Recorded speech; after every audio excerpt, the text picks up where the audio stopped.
The Japanese government has drawn up a roadmap for reconstructing areas in 12 municipalities near the Fukushima Daiichi nuclear power plant.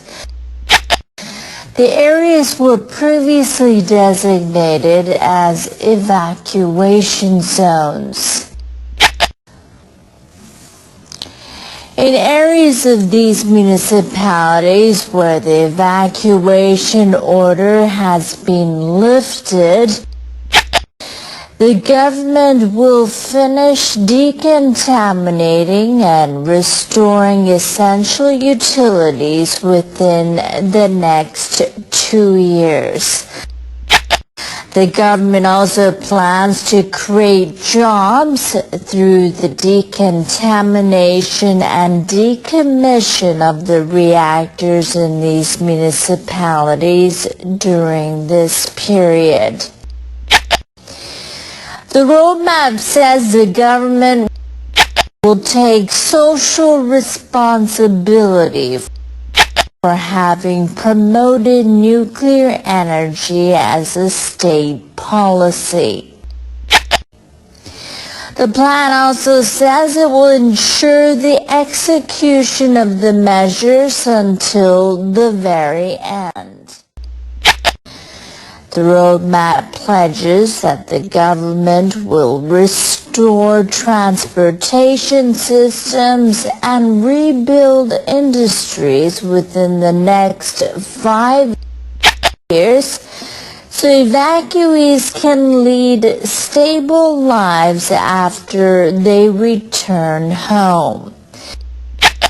The plan says the government aims to launch new industries, including those related to renewable energies and medical equipment, within 10 years as a way to secure jobs and attract younger generations to settle in the areas. The Japanese government will conduct thyroid tests on children outside Fukushima Prefecture.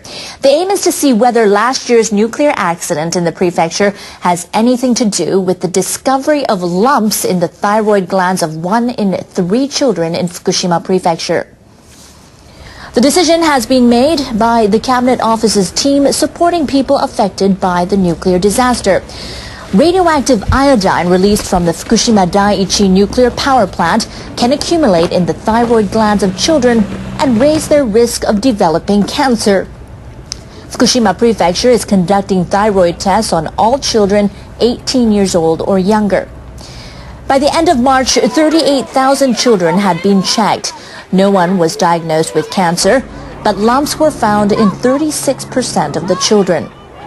The prefecture explained that lumps can be found in healthy children, so no special measures are needed, but parents voiced strong concerns over the finding. Thyroid checks will now be conducted on 4,500 children aged 18 years old or younger in 3 areas outside Fukushima Prefecture by the end of March. The data will then be compared with that of Fukushima. The Cabinet Office says data will be collected in areas not affected by radioactive materials released from the crippled nuclear reactors. It says the move is designed not only to alleviate concerns, but also to detect possible effects of the nuclear accident on children's health, if any, as early as possible. A large, very strong typhoon has passed by the main island of Okinawa in southern Japan. Typhoon Bolaven is one of the most powerful typhoons to hit Okinawa in more than 60 years. Bolaven has an atmospheric pressure of 930 hectopascals at its center. The maximum wind speed is 180 kilometers per hour. The Japan Meteorological Agency warns of severe wind, torrential rain, storm surges, and rough seas in Okinawa and Amami Island. By Tuesday morning, Okinawa is expected to have a record total rainfall of about 250 millimeters.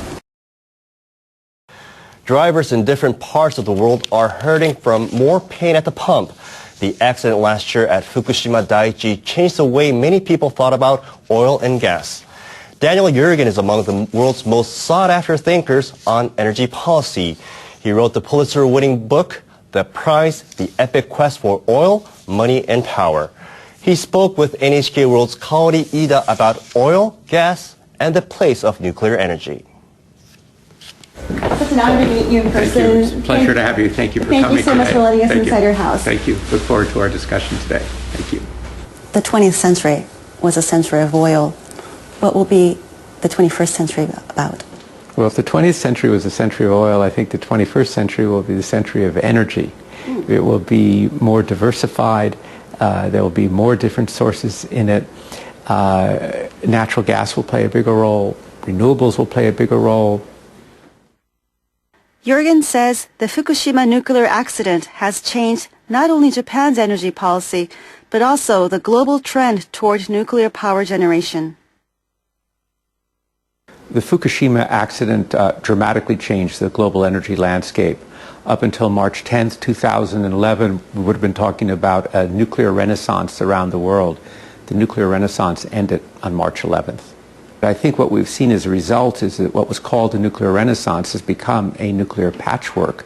I knew right away that we now entered a different era in terms of nuclear power.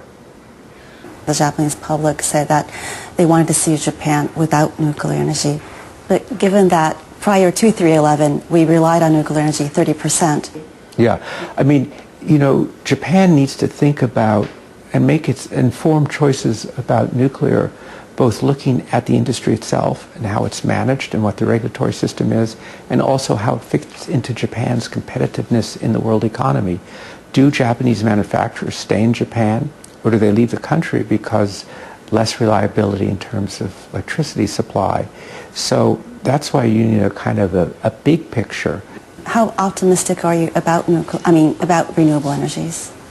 Realistic that these energy issues are complex. The energy mix does not change quickly. It takes a long time. It involves a lot of costs. It's fundamental to our societies and our ways of life and our ability to earn a living. But I think that you're not going to get quick changes, but I can see the changes coming. The other area of breakthrough would be in storage of renewable energy or of electricity in general. How to store electricity on a large scale, because then you could produce it when the sun is shining, the wind's blowing, and you have it when it's not. But this is a major challenge, and I think researchers all over the world are focused on that question. What is the significance of the discovery of this abundance of shale gas? The discovery of shale gas, or the development of shale gas in the United States is a really big thing. In fact, I think based upon its impact and its scale, it's the biggest energy innovation of this new century. This is a huge change. It's turned out that with it comes some very important economic developments, particularly job creation. We did a study that said there are about 600,000 new jobs created by shale gas, because energy costs are important to the competitive position.